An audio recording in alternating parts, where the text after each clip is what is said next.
esta semana, que podemos enfocarnos. Un gusto saludarlos, un gusto saludarlas, espero que estén de maravilla. Quienes se encuentren en tiempo real, bienvenidos, bienvenidas. Y quienes en algún momento lo estén viendo, pues, perfecto también. Sean bienvenidos. Vamos a iniciar con algunos detalles. Saben que hace poco ocurrió un despliegue gigantesco, monumental, un despliegue importantísimo en la parte investigativa periodística. ¿Han escuchado? ¿Saben a qué me refiero? Es lo de los Pandora Papers. Por supuesto. ¿Y qué será eso? ¿Quién me cuenta un poco de manera general de qué se trata? ¿Qué ocurrió? Lo que sepan.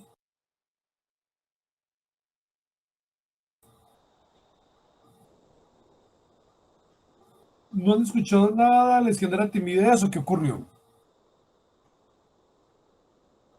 Pues de lo que me acuerdo es como que son unos documentos que se filtraron y que los han usado como para publicar pues como muchos secretos de historias que estaban escritos en esos documentos. Bueno, es muy interesante lo que ocurrió porque a varios periodistas muy reconocidos a nivel mundial les llegó una información filtrada, pero muy profusa, muy amplia, no había indexación alguna, no había ningún orden. Una información muy desordenada en la que, según la fuente totalmente desconocida, había detalles muy importantes, había detalles que podían tumbar estados, obviamente estados decentes, ¿no es cierto? Estamos hablando de lugares que sean decentes, que se den cuenta de ciertas cosas, es bárbaro. Pero no se sabía qué era, había que analizarlo y había que desnudar esa información. Entonces, ¿qué fue lo que empezaron a hacer? A mirar punto por punto, a ir separando y a buscar cuál es la conexión, si había conexión. Cuando cientos de periodistas por todo el mundo estuvieron haciendo durante un par de años ese despliegue detallado, riguroso, se dieron cuenta de varias cosas. Lo más relevante hasta ahora de lo que se conoce, de las conexiones que han podido hacer, es que en muchos países evadieron todos los impuestos, no pagaron impuestos, gracias a que el dinero que es de ganancia de un estado lo ocultaban, lo escondían en paraísos fiscales. Situaciones gravísimas.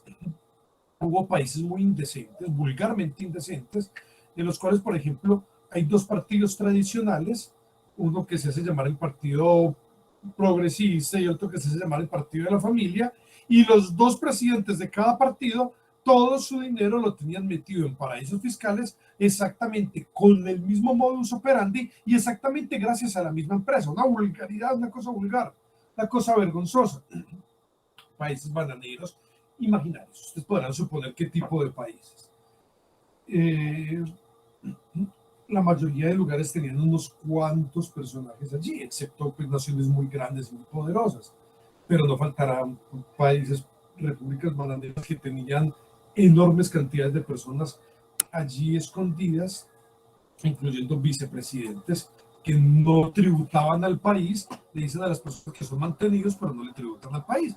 Bien, ¿por qué hice esta ambientación? ¿Por qué hablamos de esto? Por algo muy sencillo, porque ese va a ser el debate de este semestre. Cuando terminemos ya, cuando estemos cerrando, el debate que vamos a realizar es en torno a esto. Les voy a plantear un tema general, después les pulo más la pregunta, pero es para que empiecen a mentalizarse, acercarse a cuál es el tema y puedan ir leyendo como para informarse. Disculpen. ¿Cuál es el tema a grandes rasgos? La idea es que ustedes comiencen a reflexionar si es una forma de corrupción esconder el capital ganado en un país para no tributarle a ese país, lo que implica pues detrimento patrimonial del Producto Interno Bruto de ese país, es quedar con una recolección de impuestos muy, muy inferior, o si esto no es defraudar al país, sino que es una elección libre personal y yo puedo hacer lo que desee con mi dinero. Entonces, esa va a ser la gran discusión que vamos a tener y cualquiera de los dos bandos le va a tocar. Por ejemplo, yo podría decir, Valeria, Estefanía y Camila van a informar, van a estar sosteniendo, gracias, que no hay ningún problema, que es totalmente lícito y que yo puedo elegir dónde dejo mi dinero. Y John Alexis, Brandon y Daniela van a sostener que están defraudando al país y que esto es corrupción. Entonces, pues cada uno tendría que mirar de dónde toma elementos para poder hacer el debate. ¿Cómo es el debate? Les voy contando un poco como para ambientarnos. Este debate lo realizamos con dos grupos, a veces hay más, a veces puede haber un punto de vista que sea un poco variado, entonces puede haber 3, 4 grupos, pero con dos ideas fuertes. Hay dos ideas fuertes en cada lado y puede haber algunos grupos o simplemente todos a favor o en contra. Hay una persona que inicia, tenemos quien abre el debate, la persona que abre el debate puede ser uno de ustedes, puede ser un monitor, eso ya lo seleccionamos, ustedes les va a pasar una lista en la cual aparece cada persona qué papel va a cumplir, si está a favor o está en contra. El moderador hace la apertura, usualmente el moderador es o el monitor, o soy yo, hace la apertura, cuenta unos detalles como para ambientar de qué se va a tratar el debate y elegimos a dos personas, uno a favor y uno en contra, que nos va a bosquejar de qué se trata. No nos va a decir todos los argumentos, pero nos va a bosquejar de qué se trata. Y de allí en más hay oportunidad de réplica y de contrarréplica. Hasta ahí, porque no podemos quedarnos en un solo punto, sino que hay que ir profundizando y ampliando. Entonces, si la persona habla y le hacen réplica, pueden responder, a su vez le pueden hacer contrarréplica y pueden responder. Hasta ahí más o menos con cada tema y seguiríamos con uno nuevo. Lo importante es ver que también están argumentando. Un punto fuerte en este caso. Recuerden que este es el 40, pero no el 40% de una sola nota, no, sino que está dividido en dos. 20 por una parte es el debate, la parte en la que ustedes se van a expresar y verbalmente van a defender el punto de vista que les correspondió, y 20% la parte escrita, donde se va a hacer un microensayo. No es un ensayo largo, es un microensayo argumentativo. Para esto hay un video que yo desde el principio se los mandé, se los voy a volver a enviar, que se llama el ensayo argumentativo, y en él aparecen todos los puntos que vamos a exigir en el ensayo. El ensayo es tal cual como la estructura que les planteo. Entonces, todos los puntos que aparecen en la estructura deben ustedes enviármelos. Miremos, yo creo que en unas 3 semanas podemos estar terminando las explicaciones. Entonces yo creería que podremos estar terminando, bien sea la semana que va desde el 8 hasta el 12 o del 15 al 19, dependiendo de cómo nos rinda. Pero del 8 al 12 o del 15 al 19 podríamos estar terminando máximo la del 22 al 26 de noviembre. Pero creo que esa podría ser una semana apropiada para hacer los debates. Esa semana del 22 al 26 de noviembre. ¿Estarían de acuerdo con ello?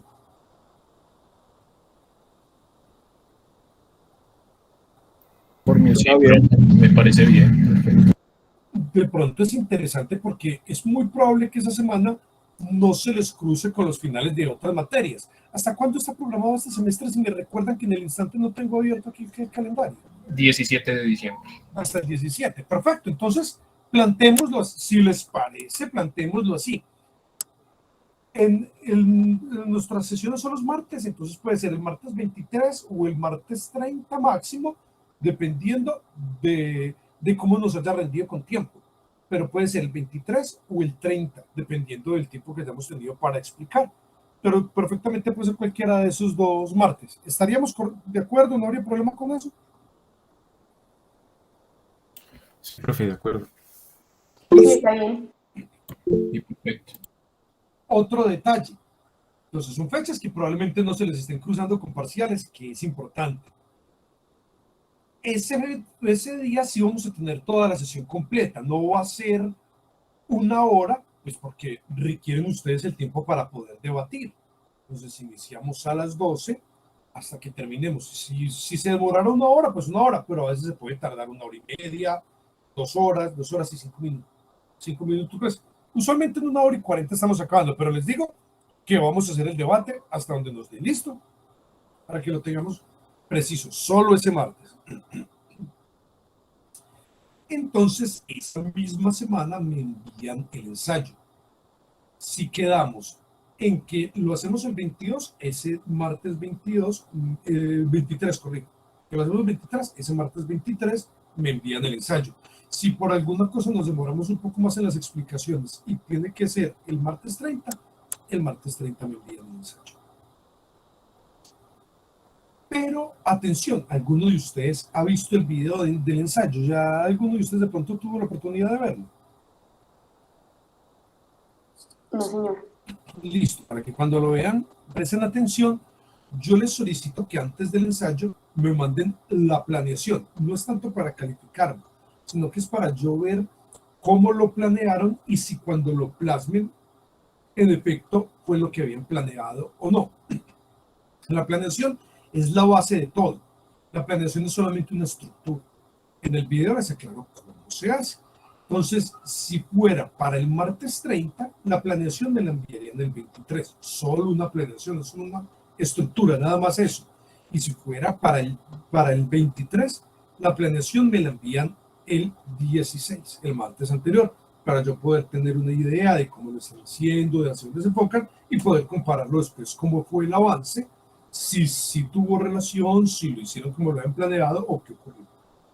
Entonces, una semana antes del debate, el día del debate me pueden enviar el ensayo, pero la estructura, la planeación, la información que ustedes están recogiendo, ¿qué aparece en la estructura? Aparece, yo quiero argumentar a favor de tal manera, quiero argumentar en contra de tal manera, esta es la información que he seleccionado, esta es la tesis que voy a defender. Es una estructura nada más, es muy sencillo, pero si ustedes hacen bien la planeación, ya tienen el ensayo hecho. Ya lo tienen adelantado, porque no tienen que esperar una inspiración divina, sino que ya les va a quedar todo clarísimo. Entonces, para esa fecha, tenemos el ensayo. Perfecto. Ahora, este mes, ya podemos hacer el primer parcial. Entonces, les pregunto, ¿quieren presentarlo esta semana? ¿Quieren presentarlo la siguiente? ¿Cómo se sienten más cómodos?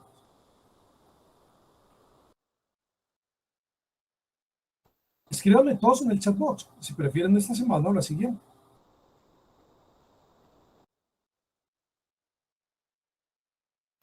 Pues yo creo que la siguiente. Listo, no, yo no tengo ningún problema. Entonces, la siguiente semana les abro el ensayo, el examen. Es más, se los voy a dejar 2 días abiertos, pero para que no tengan que hacerlo en una hora específica.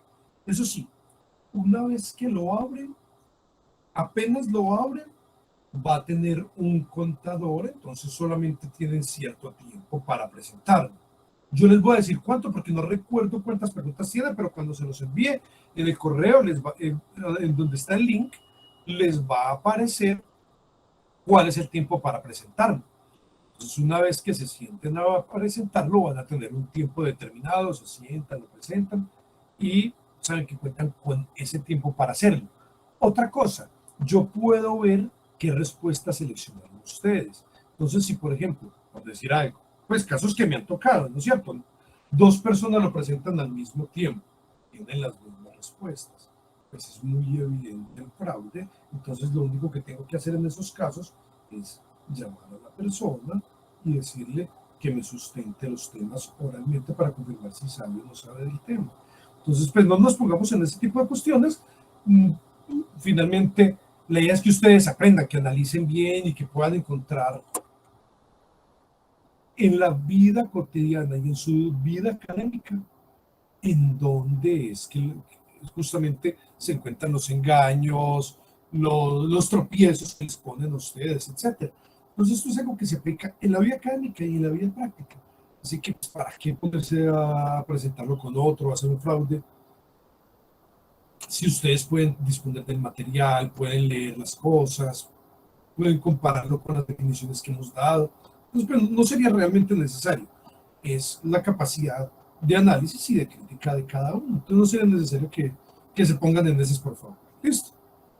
La otra semana se los abriría 2 días. Por ejemplo, si se los abro el martes cuando terminemos clase, tendrían ese martes y el miércoles para que lo puedan presentar. Y cada uno dispone del tiempo para hacerlo en el que mejor le parezca. ¿Estamos de acuerdo hasta ahí? ¿Está correcto todo? Sí, señor. Perfecto. Y tenemos entonces el último examen que podría ser antes o después del debate. No me es indiferente si ustedes lo quieren hacer antes, si lo quieren hacer después del debate. Lo podemos hacer esa primera semana de diciembre, en la que en la primera semana de diciembre todavía, pues sí, estarán en parciales de varios, pero no de todos, porque todavía tienen 2 semanas. Me imagino que muchos van a hacer parciales en la segunda de diciembre. Entonces, pues en la primera de diciembre podría ser una fecha apropiada si ustedes lo ven así. ¿Les parece correcto? Después del debate, esa primera de diciembre, hacer el último examen.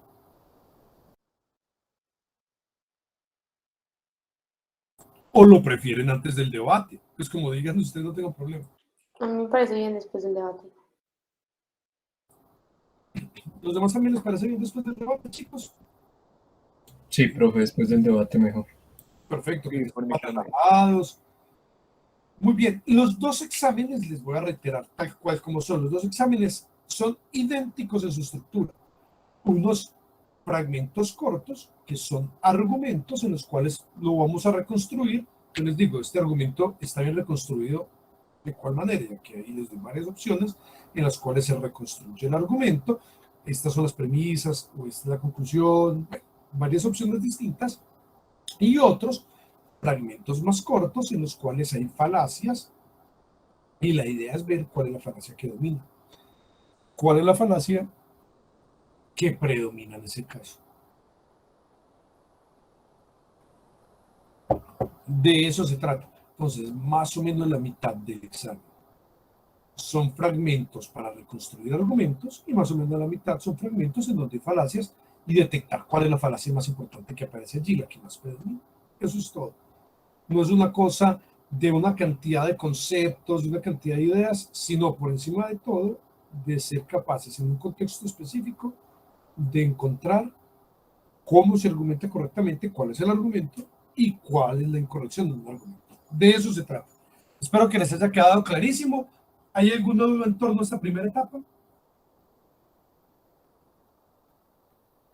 No, profe, por mí no. Perfecto, entonces vamos a quedar de la siguiente manera. Martes 26 y miércoles 27, el examen queda abierto después de la clase. Quedamos de la siguiente manera. Martes 23 o martes 30, dependiendo de lo que tardemos en las explicaciones, vamos a realizar el debate. Esa semana hacemos un debate. Entonces, esa misma semana me entregan el microensayo argumentativo. Es un ensayo muy corto, solamente les estoy pidiendo unos 5 párrafos, una o dos hojas, no más que eso, 1 o 2 hojas, que sea muy bien planeado, muy bien reflexionado. No quiero una cosa gigante, llena digamos, claro, llena de carreta, es decir, simplemente de especulaciones, sino que sea muy corto, muy bien planeado, muy sustancioso, muy interesante. Y una semana antes de entregarme el debate, el ensayo argumentativo, me entregan la estructura, la planeación. Es decir, si lo vamos a hacer el 23, el 16 me entregan la planeación. Si lo hacemos el 30, sería el 23. Esto lo acabamos de refinar en la medida en la que avancemos para ver cuánto vamos a tardar con las explicaciones. Y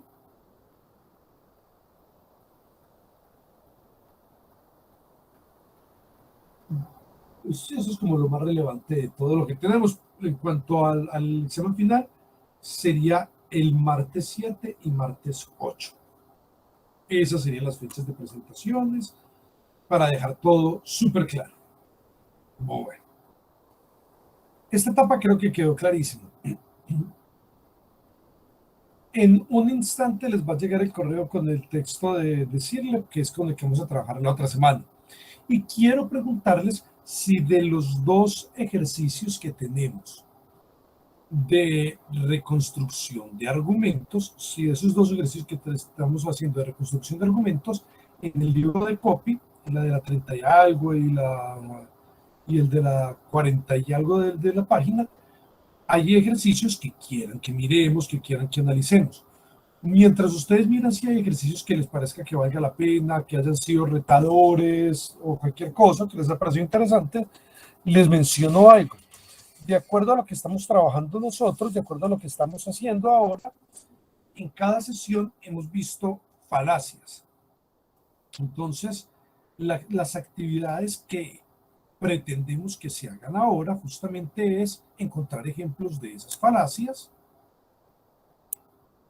de las que estamos viendo en cualquier cosa de la vida cotidiana, en cualquier campo, cualquier ámbito. Por ejemplo, un ámbito en el que se puede ver en las redes sociales, en los discursos políticos, en los canales de políticos como el canal del Congreso, en los noticieros, en la publicidad, en tantas cosas, busca, o en el ámbito religioso, donde usted prefiera. La idea es buscar específicamente las falacias que hemos visto y encontrar ejemplos. Entonces, hasta ahora hemos visto unas familias. ¿Me recuerdan qué familias de falacias hemos trabajado? Formales e informales. Entonces, la gran división es formal e informal. Sí. Las formales, esa es la gran división. Las formales, que son sobre todo tres. Hay más, pero sobre todo tres importantes. Y de las informales, vimos una familia entera y empezamos otra familia. ¿Cuál fue la familia completa que vimos? Las informales por ambigüedad. Perfecto. Informales por ambigüedad, por picar en contra del criterio de claridad. Donde está vaguedad y ambigüedad van contra el criterio de claridad. Perfecto. Y comenzamos otra. ¿Recuerdan a qué comenzamos? Contra el criterio de suficiencia. Perfecto, contra el criterio de suficiencia. No es suficiente la información con la que contamos para poder sacar la conclusión. De las que hemos visto hasta ahora, de pronto alguien tiene un ejemplo, de pronto alguien ha visto ejemplos en estos días, en cualquier situación de la vida cotidiana, alguien ha encontrado un ejemplo de las que ya estamos trabajando.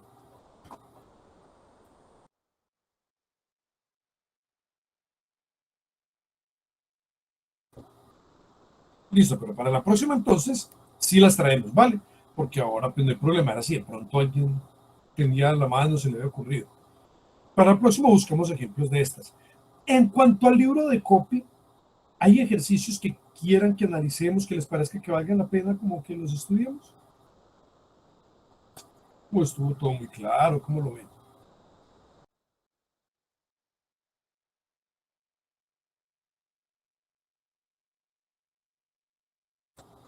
Bueno, por lo que veo hoy fue sobre todo informativo. ¿Estuvo muy claro entonces todo lo de los argumentos con copy? Profe, creo que la clase pasada quedamos de revisar uno a detalle, si no estoy mal, como que lo dejamos ahí. Ah, sí, que no alcanza, que les mencioné cómo era, pero no hubo tiempo para acabar de detallar. Sí, creo. Perfecto. ¿Me recuerdan cuál era de pronto? El compañero que nos lo había planteado. Sí, ya recordé que les alcancé a decir cuál era la conclusión, simplemente que miramos la conclusión, pero no lo revisamos con detalle porque ya estábamos cerrando.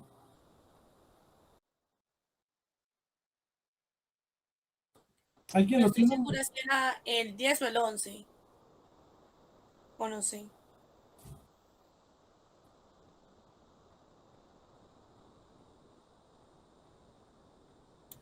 Creo que era el 10, sí, creo. Pero será que ese razonamiento de los demandantes permitía al Congreso regular cualquier delito siempre que el impacto agregado de nacional, ese no lo habíamos visto ya, ese no fue que trabajamos acá, el 10. O,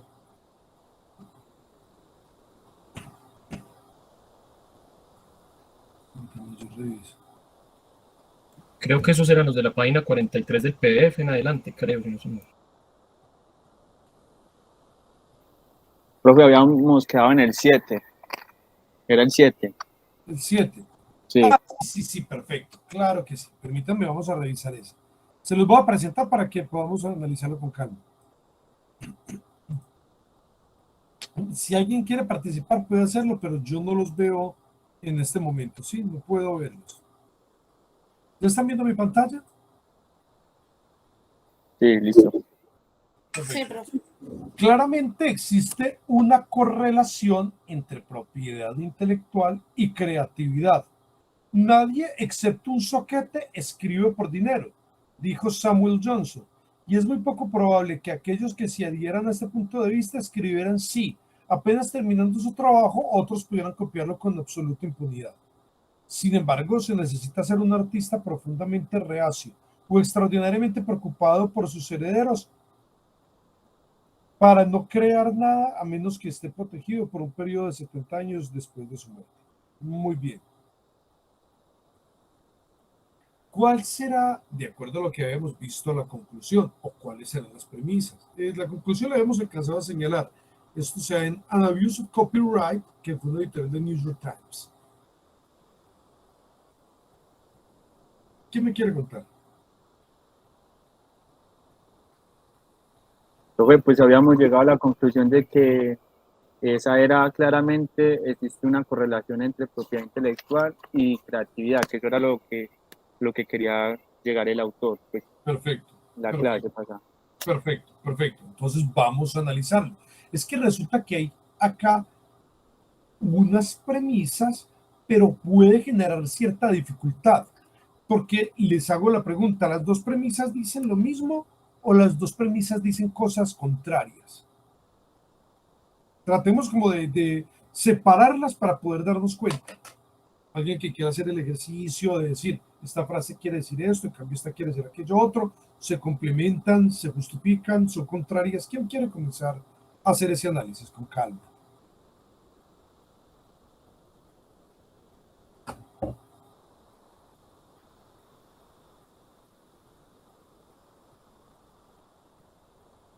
Bueno, entonces lo voy a ir haciendo yo si les generó dificultad. Comenzamos con un punto. Claramente existe una correlación entre propiedad intelectual y creatividad. Listo, nos está dando una información inicial.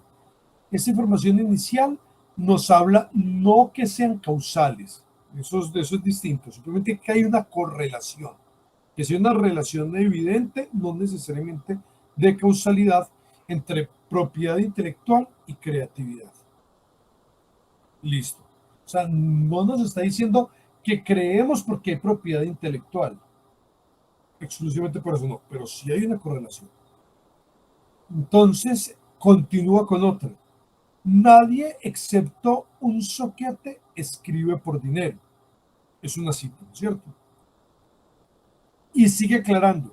Es muy poco probable que aquellos que se dieran a este punto de vista escribieran si apenas terminado su trabajo otros pudieran copiarlo con absoluta impunidad. Miren qué interesante.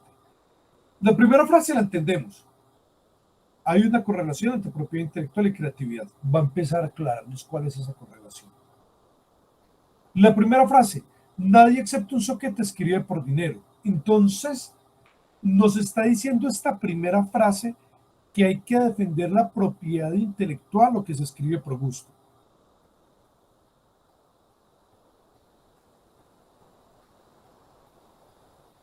Si encontramos pues cuál es la contrariedad entre lo uno y lo otro, porque si se escribe gracias a que hay propiedad intelectual, se protegen los derechos del autor y eso implica ¿qué? Ganancia, ¿no es cierto? Dinero. Entonces, esta frase nos está diciendo que escribimos porque nadie excepto un sujeto escribe por dinero, nos está diciendo que se escribe porque hay propiedad intelectual o que se escribe por gusto. Por amor Por a la... gusto. Sí, esto lo que dice esta frase es que es arte purismo, arte por arte. O sea, que escribe, no escribe porque haya una propiedad intelectual, el que escribe, escribe por gusto al arte, porque le gusta, porque siente placer o porque es una forma de exorcizarse al estar en medio de una catarsis o lo que sea. Por cualquier cosa, escribe por gusto. este es un punto complicado, porque este que dice nadie escribe, solamente un soquete escribiría por dinero, solo un soquete escribiría por dinero, es lo mismo que venía diciendo antes. Es lo mismo de que hay una propiedad, una correlación entre propiedad intelectual y creatividad, o más bien tiende a ser contradictorio con esa idea.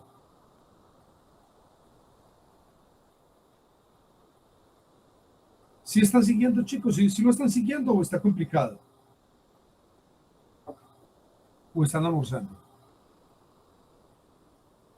La verdad está como complicadito. Miren, la primera nos está diciendo que la primera frase, que hay una correlación entre propiedad intelectual y creatividad, es decir, que quien escribe no de manera causal, no necesariamente escribe porque es de propiedad intelectual, pero la propiedad intelectual es importante para proteger al creativo. Es lo que está diciendo la primera frase. Se requiere propiedad intelectual para proteger al creativo. Es decir, la creatividad tiene que ver con que lo protejan y con que con eso se saque dinero. O sea, no es arte, es economía. No es arte como tal, sino que lo que importa aquí es economía. La primera frase es más de economía que de arte. La segunda es tal vez más romántica, arte purismo, arte por arte. Entonces, si ustedes se dan cuenta, son dos frases contradictorias. En la primera nos dice que se requiere la propiedad intelectual para proteger los derechos, para que pueda ganar dinero el creativo. Mientras que la segunda frase es contradictoria. Está diciendo que solo un soquete escribe por dinero. Por eso es que se vuelve difícil de entender si uno no analiza un poquito. Los que son muy buenos analizando fácilmente lo descubren, pero si no lo analizan bien puede lucir contradictorio. Claro, el primero está hablando a favor de la propiedad intelectual. Y en el segundo nos dicen que un autor que se llama Samuel Johnson dice que solamente los soquetes escriben por dinero. Es contradictorio con lo anterior. Por eso es que se vuelve difícil de entender. La pregunta es, ¿este editorial está a favor de la primera frase o de la segunda frase? Esa es la clave. ¿El editorial está a favor de la propiedad intelectual o está a favor del artepurismo, arte por arte? De la propiedad intelectual, porque más abajo lo especifica. Claro, léelo, dilo. Y me cuentas quién me está hablando, que no puedo ver en el momento.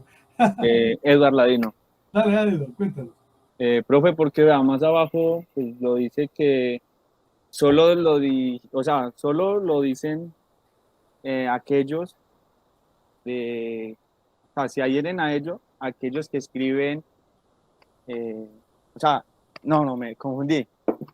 No te confundas, es muy fácil. Por eso hay que llevarlo en nuestros propios términos. Sí, básicamente que los que dicen que solo un soquete se escribe por dinero, pues lo pueden decir si como con gran facilidad, si no se defendiera, pues, no, pero me confundí. Vamos a ponerlo en términos sencillos. Nos dice el autor del editorial, nos dice, hay cierto autor, Samuel Johnson, que dijo que lo más importante era el amor al arte, que solo los soquetes se escriben por dinero. Sin embargo, aunque diga eso, aunque escriban solo por amor, no se van a adherir a ese punto de vista ningún autor si supiera, es muy poco probable que un autor se llegara a adherir a ese punto de vista si supiera que una vez escribe, le pueden robar lo que escribió, o que una vez crea una obra, se la pueden robar y que no hay nada que lo proteja. Entonces, sí, muy bonito decir que el amor al arte y no preocuparse por los derechos y por la parte material y pensar en el espíritu y en la creatividad. Pero muy pocas personas se adherirían a ese punto de vista si de manera impune pudieran venir a copiar lo que ellos hicieron y apropiarse de su obra. Eso es lo que está diciendo en términos sencillos. Entonces está diciendo, hay una correlación entre arte y propiedad intelectual. ¿Cuál es la prueba? Que muchos dicen, ay, que hagamos las cosas por amor al arte, pero si supieran que otra persona les puede robar todo lo que hicieran y que nadie ni nada los puede defender, seguramente no se adherirían a esa idea de hacer todo arte por arte. Entonces, miren que no es contradictorio lo que él está planteando, sino que nos mostró el punto de vista contrario. ¿Y qué hizo? lo crítico. ¿Está claro? Ahora sí están entendiendo de qué se trata el tema. Ahora sí están entendiendo por qué planteó una idea contraria a lo que él decía. ¿Sí están empezando a entender? Sí, señor. Claro, profe, sí. Perfecto. Ahora, viene otra que es un sin embargo.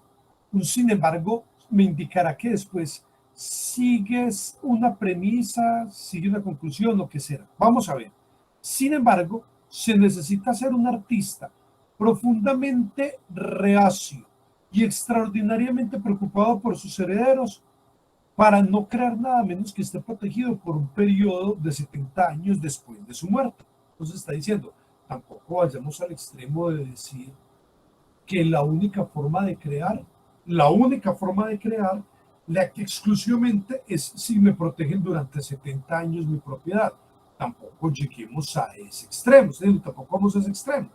Entonces, cuando dice un artista profundamente reacio, aquí entre nos que nadie se dé cuenta, lo que está diciendo es un artista extremadamente tacaño, preocupado nada más por dinero, o que nada más le importan sus herederos, para que la única forma de crear sea si le aseguran 70 años después de su muerte, de que su material va a tener él o su familia la propiedad intelectual sobre aquello que publicó. Entonces lo que nos está diciendo es, no seamos tan ilusos de pensar que todo es por amor al arte, no, importa el dinero. Tampoco el extremo de decir que todas las obras tienen que estar protegidas 70 años después de la muerte del autor, tampoco llegar a ese extremo. Y los artistas pueden crear, estar protegidos sin necesidad de pensar que tienen que tener ellos y sus herederos 70 años después de su muerte los derechos. Entonces, por eso dice an abuse of copyright. Ya con el título nos permite entender que a veces se hace un abuso del copyright y lo quieren volver una exageración. Y que lo que está planteando es que no se hace por amor al arte, pero tampoco hay que exagerar pensando que todo tenga que estar protegido por lo menos 70 años después de la muerte. Así que, ¿qué es lo que quiere defender? Que hay una correlación entre propiedad intelectual y creatividad. Que no es que nada más se escribe si se tiene propiedad intelectual por 70 años, pero que tampoco seamos inocentes de decir que se escribe solo por amor, porque también importa el dinero y que se proteja la propiedad y la creatividad. Entonces, lo que nos está afirmando es que hay una correlación entre propiedad intelectual y creatividad y que hay varias formas de decir por qué ni un extremo ni por qué el otro. Viéndolo desde esta perspectiva, ¿sí quedó más claro? Analizándolo así, ¿les quedó más claro? Sí, señor. Sí, claro. O apenas ahora vinieron como a visualizarlo bien. Sí, profe, con esa explicación lo puede uno visualizar Listo. de mejor manera. Perfecto. Entonces, en la siguiente vamos a hacer esto mismo con el texto decirle. Es un texto muy corto, son 2 párrafos. Pero hay que sacar cuál es el argumento que define decirle en el texto que les voy a enviar. Y vamos a ir haciendo los ejemplos, vamos a ir buscando los ejemplos. Ustedes todos los días o ven televisión, o en una red social, o en la red, o en alguna noticia, lo que sea. Entonces, vamos a ir buscando en estos días ejemplos de las falacias que hemos visto y los traemos para la siguiente sesión. ¿Listo, chicos? Listo, profe. Un abrazote entonces. Les deseo lo mejor y bueno, excelente. Nos vemos que les vayan a los exámenes, a estudiar juiciosos y felicidades. Un abrazo. Hasta luego. Gracias. Muchas gracias. Me encantó saludarlos. Chao.